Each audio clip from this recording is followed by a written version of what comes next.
L'invité café. L'invité café, 7h15, un conseil consultatif renouvelé aux compétences élargies.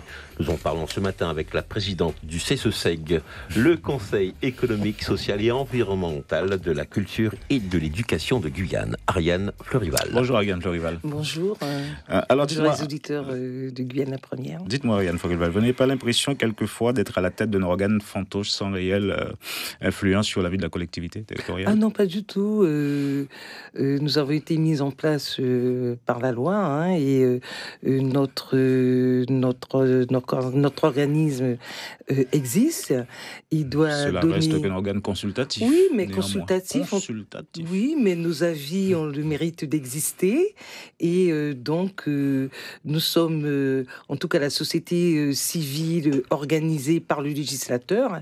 Et notre rôle, c'est justement d'interroger, de susciter, de proposer. Et vos avis sont réellement pris en compte, sincèrement? Pour certains, oui, ouais. Par la collectivité territoriale, parfois, mais bon, en tout cas, quelquefois, nous retrouvons en finale de la collectivité territoriale, enfin, quelques recommandations du CESES. Véronique Betts. Est-ce que vous avez un exemple concret à nous donner, un souvenir d'un avis qui a pesé dans la décision ? Écoutez, dernièrement, quand il s'agissait d'une association pour l'électrification sur le fleuve, etc. Donc c'était une association qui devait prendre, en tout cas, conduire les travaux. Donc nous avons demandé, enfin les recommandations du CESES, c'était de dire qu'il fallait que ce soit une subvention à cette association et non, voilà. Alors, on le disait il y a un instant, conseil renouvelé, compétences élargies. Concrètement, qu'est-ce qui a changé au sein de cette institution ? Écoutez, nous avons fusionné, parce que vous savez, sur nos territoires d'outre-mer, nous avions à l'époque, qui reste toujours, aussi bien pour la Guadeloupe et pour les autres territoires, le conseil de CESE2E, donc Conseil de la culture et de l'éducation, et il y a les Césaires. À la fusion des collectivités Guyane-Martinique, donc nous avons fusionné les CESE2E et les Césaires. Donc nous sommes devenus une grande instance de 60 membres. Voilà. Ah, quand même. Oui, 60 membres renouvelés. Écoutez, renouvelés à 70%, c'est pas une armée mexicaine. Ce sont des chefs d'entreprise, des patrons qui siègent, des syndicats, les environnementaux, les associations, les familles. Voilà. Bon, on arrête de vous taquiner sur ce point. Alors, analyser, anticiper, proposer, c'est véritablement le sens du séminaire que vous avez organisé samedi dernier autour du projet Guyane et de l'évolution statutaire ? Non, alors, le séminaire que nous avons organisé, vous savez, nous avons été, par le président de la collectivité territoriale, nous participons à la commission sur le projet Guyane. Donc, nous avons voulu comprendre, parce que vous savez, nous sommes une instance de 60 membres. Il n'y a que 2 personnes qui devront justement siéger à l'intérieur de cette commission.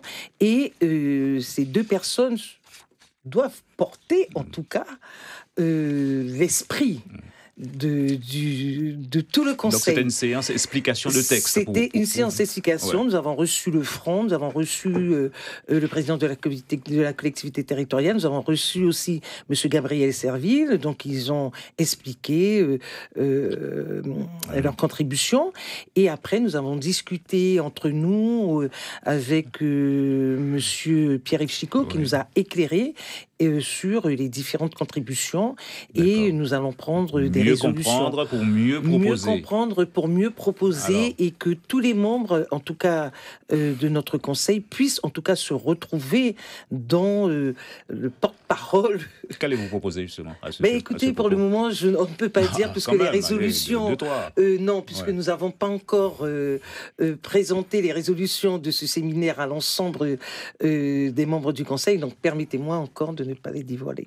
Merci. Véronique Betts. Est-ce que vous pouvez vous saisir de n'importe quel sujet de société, eu égard à environnement, éducation, tout ce qui est dans le CESEG, tous les mots qu'il y a dedans, ou est-ce que vous êtes saisi automatiquement seulement et uniquement sur les futures décisions de la CTG et des élus. Ah non, pas du tout. Et Oui. notre conseil, on s'articule qu'à dire, nous ne sommes pas un pourvoyeur d'avis.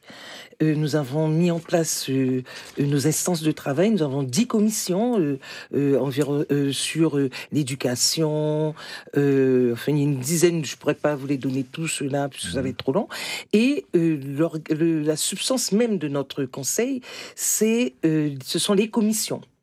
Et à travers les commissions, les présidents de commission, ils ont travaillé, ils ont choisi des autosaisines. Ils travaillent sur la culture, sur l'éducation, etc. Et nous allons, on s'autosaisit justement de sujets qui semblent et que nous trouvons opportun de porter et d'éclairer, en tout cas... Sur la question de la chasse, par exemple, c'était une autosaisine ? Non, la chasse, nous sommes arrivés en fin de course. On n'a même pas été ici sur les problématiques, sur les assises de la chasse. Nous avons assisté, mais nous n'avons pas pu donner d'avis. Alors, je reviens au projet Guyane en cours d'élaboration. Vous intégrez la commission élargie. Absolument. Alors que vous n'avez pas pris part au débat politique. Pour quelle raison ? Ben, écoutez, vous me parlez pour le congrès. C'est ça. Non, de congrès, donc nous sommes, on assiste, nous ne sommes pas des politiques.